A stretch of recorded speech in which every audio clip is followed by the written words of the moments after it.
ఆంధ్ర తెలంగాణలో తక్కువ ఫీజులతో high quality results ఇస్తున్న ఏకైక సంస్థ తిరుమల్ ఐఏఎస్ ఇన్స్టిట్యూట్.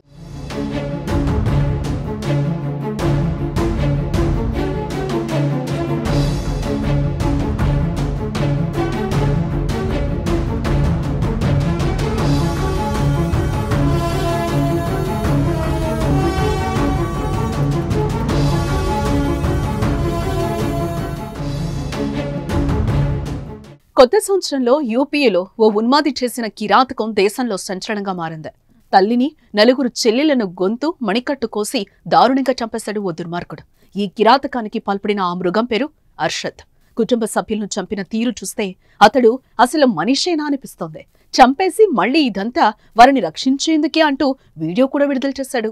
అర్షద్ తల్లిదండ్రులు, నలుగురు చెల్లెలతో కలిసి ఆగ్రాలో నివసిస్తున్నాడు. ఇటీవల వీరందరూ అజ్మీర్కెళ్లారు. అక్కడి నుంచి సోమవారం లక్నో చేరుకుని స్థానికంగా ఉన్న శరణ్జీత్ అనే హోటల్లో దిగారు. మంగళవారం రాత్రి అర్షద్ విషం కలిపిన ఆహారం తీసుకొచ్చి తల్లి, చెల్లెలకు అందజేశాడు.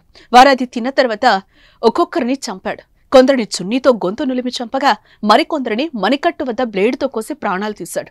చంపేటప్పుడు అరవకుండా నోట్లో గుడ్డలు పెట్టాడు. అయితే తండ్రిని మాత్రం ప్రాణాలతో వదిలేశాడు.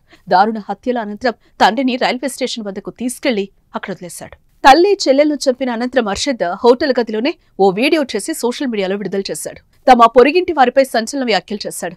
ఆగ్రాలో తాము నివసించే ఇంటిని ఇరుగు పొరుగు వాళ్లు బలవంతంగా లాగేసుకున్నారని, 10 రోజులుగా తమ కుటుంబం మొత్తం చలిలో ఫుట్పాత్ పైనే తలదాచుకుంటుందని పేర్కొన్నాడు. వీరందరూ కలిసి ఓ భూ ఆక్రమణ మాఫియాను నడుపుతున్నారని, అమ్మాయిల అక్రమ రవాణాకు కూడా వీరు పాల్పడుతూ ఉంటారని ఆరోపించాడు. అమ్మాయిలను సరఫరా చేసే హైదరాబాద్ కు చెందిన ఓ వ్యక్తికి నా 4 చెల్లెలను అమ్మేద్దామని వీరు కుట్ర పన్నారు. నా మీద తప్పుడు కేసు పెట్టి జైలుకు పంపాలని చూస్తున్నారని చెప్పుకొచ్చాడు. వీరి ఆగడాలు భరించలేక మేం హిందూ మతంలోకి మారాలనుకున్నాం. మా ఇల్లును ఆక్రమించుకున్నారు. మిగిలిన స్థలంలో ఒక ఆలయాన్ని కట్టి ప్రశాంతంగా బతకాలనుకున్నాం. పూజలు కూడా చేయడం ప్రారంభించాం. అయితే వారి వేధింపులు భరించలేకపోతున్నామని, సాయం చేయడానికి కూడా ఎవరూ లేకపోవడంతో తన కుటుంబాన్ని రక్షించుకోవడానికి మరో దారి లేకే తామందరం చనిపోవాలని నిర్ణయించుకున్నామని, తన కుటుంబ సభ్యులను మణికట్టు, గొంతు కోసి తానే చంపేశానని, తాను కూడా ఇంకొద్దిసేపట్లో చనిపోతానని తెలిపాడు. రాత్రి 2 గంటలకు ఈ వీడియో చేస్తున్నానంటూ దుప్పట్లతో కప్పి ఉన్న తన వారి మృతదేహాన్ని కూడా ఈ వీడియోలో అర్షద్ రికార్డ్ చేశాడు. అనంతరం చివరికి పోలీసులకు లొంగిపోయాడు. దీంతో అర్షద్ ను విచారిస్తున్నారు.